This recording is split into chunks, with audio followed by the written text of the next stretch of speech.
Why do so many modern men feel lost? Not poor, not starving, not conscripted into trench warfare. Not, in many cases, even especially oppressed. Lost. That is the word one keeps hearing. And for once, the word is not melodramatic. It is precise.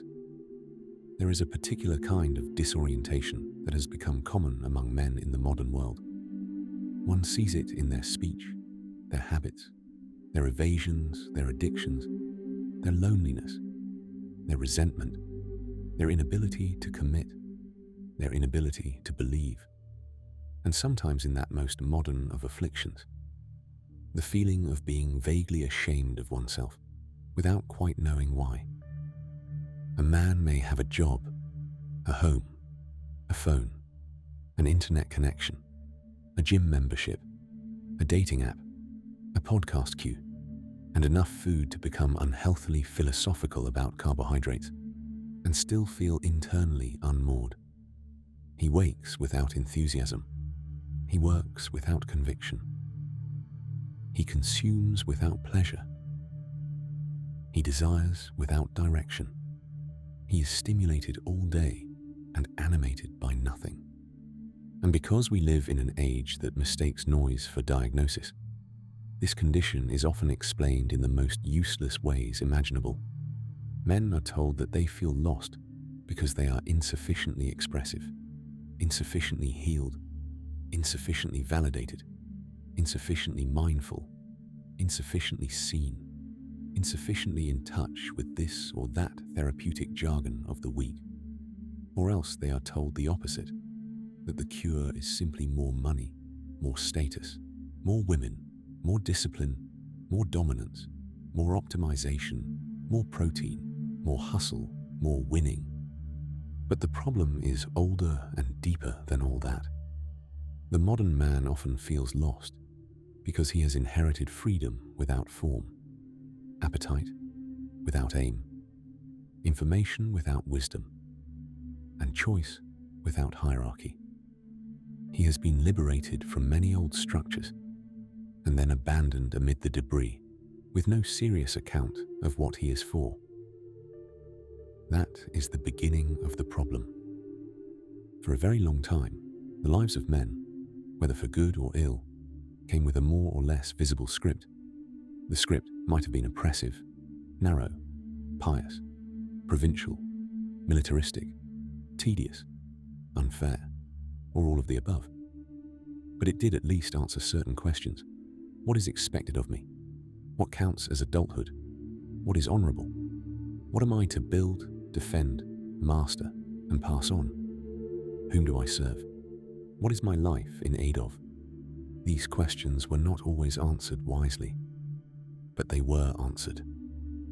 Now many men grow up in a culture that congratulates itself on removing the old answers, while offering, in their place, a jumble of market incentives, therapeutic slogans, erotic chaos, and administrative euphemisms. They are told they are free. And in one sense, they are.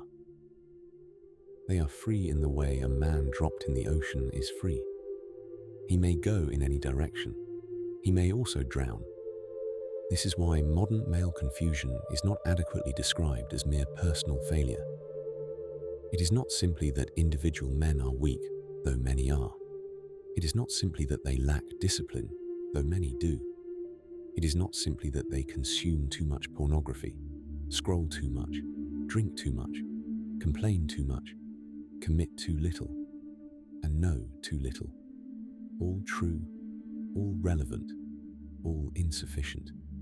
The deeper issue is that many men no longer possess a compelling picture of worthy adulthood. And if one does not know what a man is for, one will drift towards whatever is easiest to consume. That is the market solution to metaphysical hunger.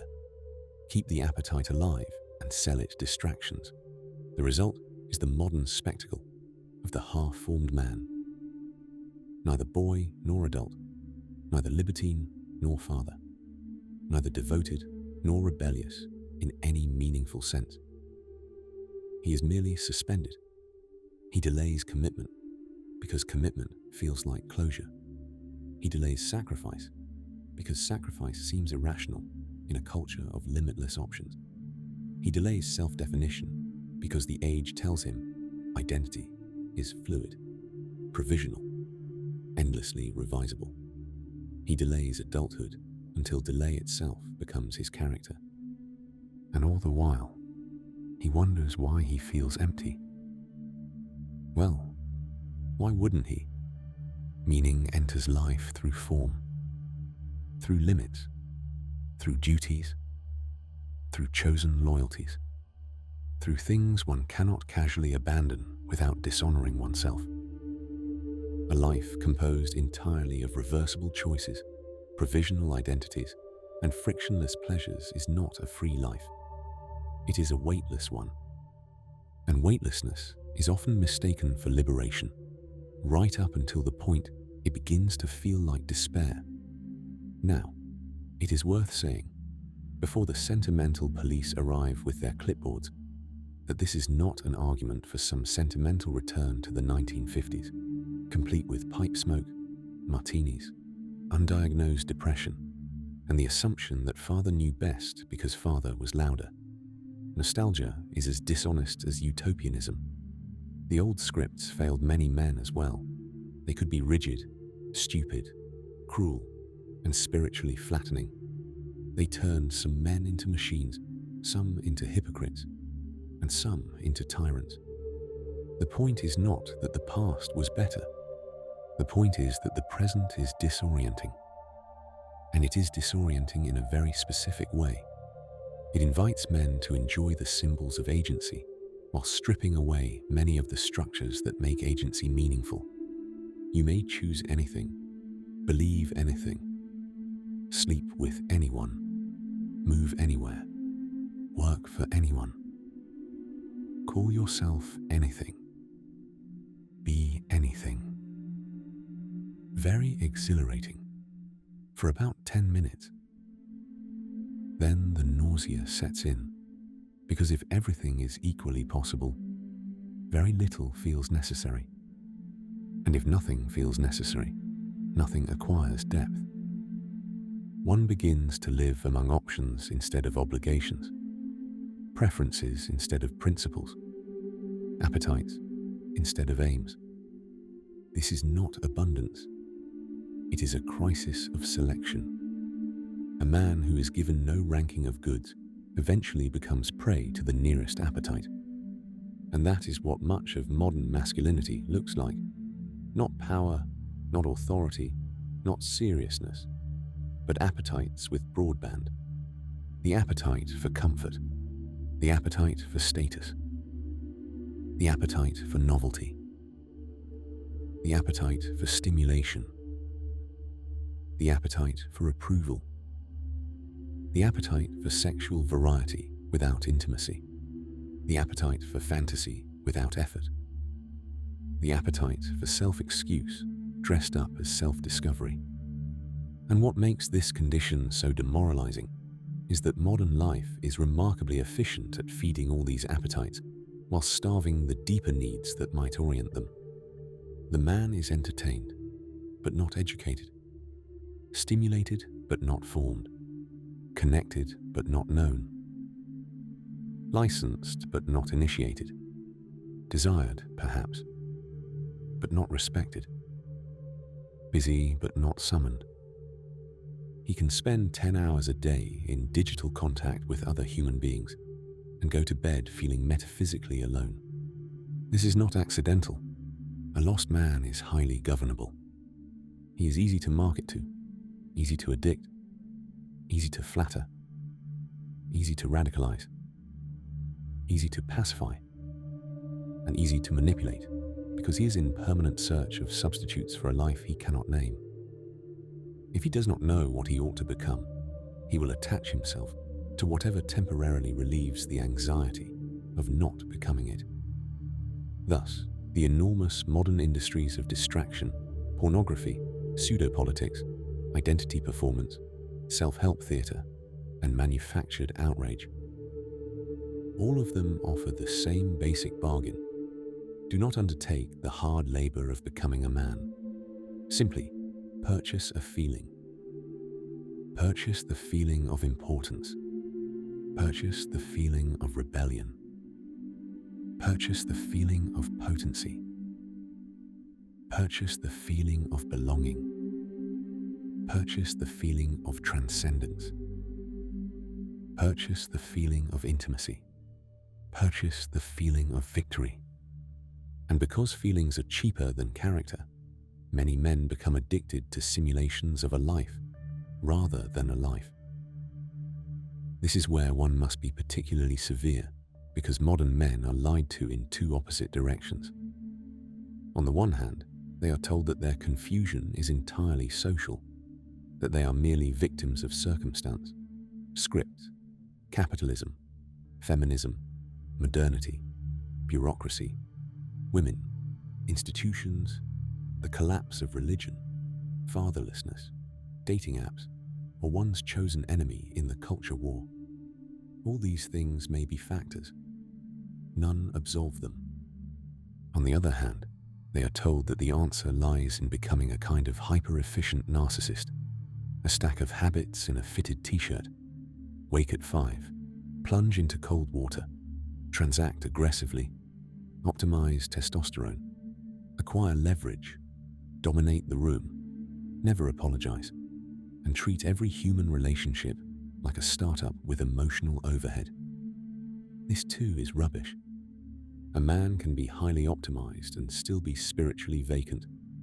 One can have abs, capital, and podcast confidence while remaining utterly trivial. The problem is not merely lack of power, it is lack of purpose. And purpose is not the same as ambition.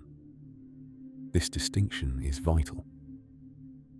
Ambition asks, how far can I rise? Purpose asks, what is worth serving? Ambition is often comparative. Purpose is inherently moral.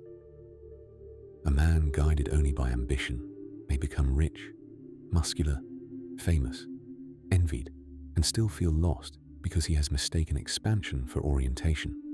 He has more, but does not know why.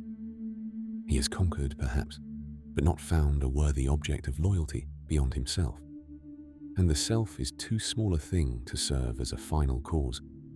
This is one of the ugliest facts of modern life. Men are constantly encouraged to turn inward in search of authenticity, and then are bewildered when all they find there is appetite, insecurity, vanity, fear, old wounds, and fluctuating moods. Of course they do. The self, left to itself, is not a cathedral. It is a weather system. One does not discover a worthy life by staring indefinitely into one's own navel. One discovers it by attaching oneself to goods that transcend one's immediate feelings. Work worth doing, truth worth telling, a woman worth loving, children worth raising, friendships worth keeping, a craft worth mastering, a place worth defending, a standard worth embodying, a civilization worth understanding, a soul worth disciplining. In short, one ceases to ask every morning, what do I feel like? And begins to ask, what is required of me? That question, more than any biohack, is the beginning of masculine seriousness. The reason modern men often feel lost is that almost no one asks that question anymore. Or rather, the culture asks its inverse. What would please you? What validates you? What affirms you? What expresses you? What protects your comfort? What keeps your options open? What feels right to you now? All right for choosing wallpaper, catastrophic as a philosophy of life. For a serious life cannot be built upon fluctuating preference. It requires command. It requires the ability to do what ought to be done, even when one would, very much, prefer not to do it. Duty is not a fashionable word. But then neither is gravity, and one ignores it at one's peril. A man without the concept of duty usually becomes a hostage to mood, and mood, if enthroned, makes wreckage of a life. Now, this loss of duty is connected to another modern confusion, the confusion between liberation and exemption. Many men were raised to think maturity means escaping all claims upon them. No authority, no binding expectations, no inherited obligations, no limitations, no moral supervision, no burdens one did not choose in a burst of enthusiasm. But adulthood is not exemption. It is assumption. The assumption of responsibility, the assumption of limitation, the assumption of the burden of choosing and then remaining loyal to the choice, the assumption that a meaningful life is often heavy. When men flee that heaviness, they often call it freedom, but it is usually only extended adolescence. This is one reason so many modern men are haunted by a peculiar sense of fraudulence. They have accumulated the externals of adult life while remaining internally provisional. Their relationships are tentative, their beliefs half-ironic, their habits undisciplined, their convictions outsourced, their loyalties negotiable. They can speak endlessly about mental health, trauma, identity, boundaries, and optimization, yet cannot answer plain questions such as, what would you die for? What would you refuse to betray? What do you owe your future self? What kind of man do you admire? And why are you not becoming him? These are not decorative questions. They are orienting questions. A man who cannot answer them will be blown about by fashion, propaganda, lust, fear, and the algorithms of the age. And that, of course, is exactly what one sees. The modern man is often not tyrannized by old authority, but by new incoherence. He is tossed between contradictory commands. Be strong, but never imposing. Be ambitious, but never suspect. Be expressive, but never ridiculous. Be desirable, but never dangerous. Be sensitive, but not weak. Be confident, but not arrogant. Commit, but remain flexible. Lead, but never presume to. Compete, but apologize for wanting to win. Be a gentleman, but understand that all scripts are suspect. Be useful, but never believe you are needed. No wonder so many men choose one of two pathetic exits. Either they collapse into passivity, becoming harmless, amusing, emotionally padded creatures who drift from screen to screen and call it peace. Or they overreact into caricature, embracing some theatrical version of masculinity built from slogans, domination rituals, shallow bravado, and grievance. They mistake aggression for authority and posture for substance. Both are forms of confusion. The first is abdication. The second is compensation. Neither is manhood. Manhood, if the term is to mean anything beyond biology, must refer to a form of moral and practical adulthood marked by steadiness, command, courage, responsibility, and service to goods larger than comfort or ego. Not machismo, not performative hardness, not emotional constipation in a leather jacket. Something much rarer and more demanding. Reliability under pressure. Honesty when lying would be easier. Discipline when appetite clamors. And the ability to shelter, build, and endure. These things are not glamorous, which is perhaps why modern culture talks about them so little. They are too ordinary, too unprofitable, too resistant to spectacle.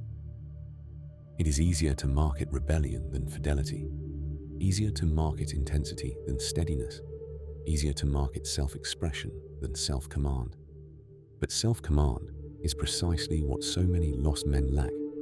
They cannot master attention. They cannot master appetite. They cannot master time. They cannot master lust. They cannot master envy. They cannot master speech. They cannot master mood. And since they cannot govern themselves, they become susceptible to anything that promises borrowed structure, an ideology, a tribe, a guru, a brand, a fantasy of masculinity purchased in monthly subscriptions. This is why the lost man is often oscillating between shame and grandiosity. He feels somewhere in himself that he is not equal to his own life, but instead of submitting to the slow disciplines by which one becomes equal to it, he seeks shortcuts to the sensation of strength. He wants the aesthetic of mastery without the monotony of practice. He wants the rewards of loyalty without the tedium of faithfulness. He wants the authority of a man without the apprenticeship of becoming one. And because reality is stubborn, these shortcuts fail him. He remains lost.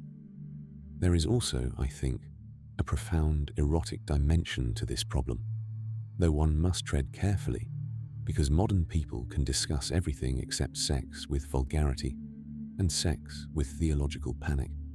The modern man has been promised liberation through limitless sexual access, perpetual novelty, and the removal of embarrassment, ritual, and moral seriousness from erotic life. What has he received? Often not liberation, but atomization. Desire detached from devotion becomes exhausting. Novelty detached from depth becomes banal. Pleasure detached from meaning becomes repetitive. Fantasy detached from reality becomes addiction. A man cannot build a soul on compulsive appetite.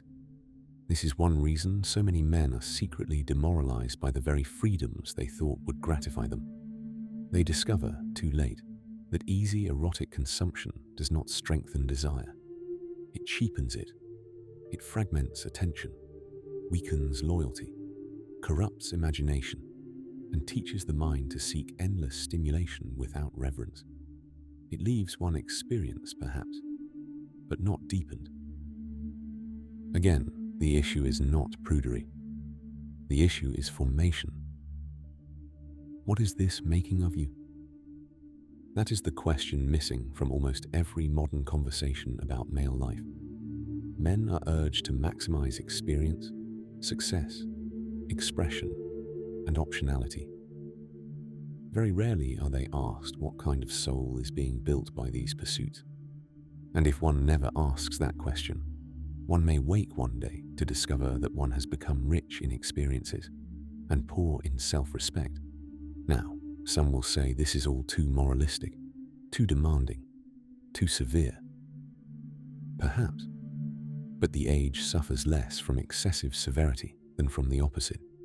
It suffers from the inability to tell men that drift has consequences, that softness compounds, that cowardice becomes habit, that avoidance writes itself into character, that every day spent in triviality makes seriousness harder tomorrow. A man becomes lost, in part, because he repeatedly chooses what keeps him lost. That must be said. He chooses distraction over attention, comfort over effort, pornography over intimacy, irony over conviction, consumption over creation, complaint over command, fantasy over work, options over vows, mood over duty. Do this often enough, and the self becomes foggy, even to itself. Then, of course, he asks who he is. Well, who have you been becoming? That is a better question. Identity is not something one excavates like a buried relic. It is something one forms through repeated action. You become the kind of man whose habits you obey. The lost man is often not lacking a hidden essence. He is suffering the cumulative effect of too many undirected choices. But here is the encouraging part, if one may use so sentimental a word. Because this condition is formed, it can also be unformed. Not by a dramatic revelation, not by one excellent podcast, not by a weekend of masculine affirmations in the woods, not by declaring oneself healed, awakened, sovereign, or alpha. By order. By deciding that certain things will no longer be negotiated. By giving structure to days before feelings contaminate them. By choosing obligations one is ashamed to betray. By learning to do difficult things without applause. By telling the truth more often than is comfortable. By mastering one appetite at a time. By reading what enlarges rather than merely amuses. By choosing friends who call one upward rather than downward. By replacing self-absorption with responsibility. In short, by becoming governed. That may sound paradoxical in a culture drunk on self-definition, but it is true. The undisciplined man is not free. He is merely unruled, and therefore ruled by whatever impulse arrives next. Freedom worthy of the name requires internal government. And here, at last, one approaches a more serious answer to why modern men feel lost. They feel lost because they have been encouraged to think of life as a menu rather than a mission. Because they have inherited suspicion toward authority without learning the necessity of self-authority. Because they have more choices than any generation before them, and less confidence in which choices deserve loyalty. Because they have been trained to curate themselves, market themselves, protect themselves, express themselves, and soothe themselves, but not to command themselves. Because they have confused endless possibility with meaning. Because they have been spared many old hardships, and therefore often fail to choose the disciplines that hardship once imposed. Because they live in a civilization that feeds appetite faster than it forms character. And because, in the end, a man without a hierarchy of goods is condemned to drift among cravings. So what is the remedy? Not nostalgia, not misogyny, not self-pity, not the adolescent fantasy of becoming harder than everyone else, not the delusion that the whole thing can be solved by acquiring money, sex, or followers, not the therapeutic cult of endless inner weather reports. The remedy is a return to structure, purpose, and chosen burden. Choose something difficult and stay loyal to it. Choose some duty that does not flatter you. Choose some standard that exposes your laziness. Choose truth over self-protection. Choose one craft to improve. Choose one relationship to honor properly. Choose your body as something to govern, not merely decorate or indulge. Choose your mind as something to sharpen, not merely entertain. Choose one domain of life in which excuses are no longer permitted. And perhaps above all, stop asking whether every step feels authentic. A great many men are lost because they keep consulting their feelings for permission to become who they ought to be. Feelings are terrible commanders. They are weather, not law. If you wait to feel like living seriously, you will wait forever. You begin first. The feeling often follows. That is how nearly all worthy things work. You train before you love training. You study before you love study. You keep the promise before you feel rewarded by the promise. You remain faithful before fidelity becomes part of your identity. You tell the truth before courage feels natural. You shoulder the burden before the burden reveals your strength. This is not glamorous advice, which is one reason it is probably true. Modern men feel lost because they want orientation without submission, meaning without burden, confidence without competence, respect without discipline, and identity without sacrifice. But reality, stubborn old thing, does not permit that bargain. A man finds himself not by indulging himself, but by outgrowing himself, by being claimed by worthy things, by standing in relation to truths that do not bend for his convenience, by accepting that some forms of heaviness are not oppression but initiation, by learning that duty, rightly understood, is not the enemy of freedom, but its training ground. And that is perhaps the line on which everything turns. The lost man keeps asking, what will make me feel more like myself? The serious man asks, what must I become worthy of? Only one of those questions leads anywhere. So yes, modern men feel lost. They are lost in comfort, lost in appetite, lost in irony, lost in simulation, lost in sexual confusion, lost in optionality, lost in therapeutic narcissism, lost in the absence of worthy standards and the abundance of seductive substitutes.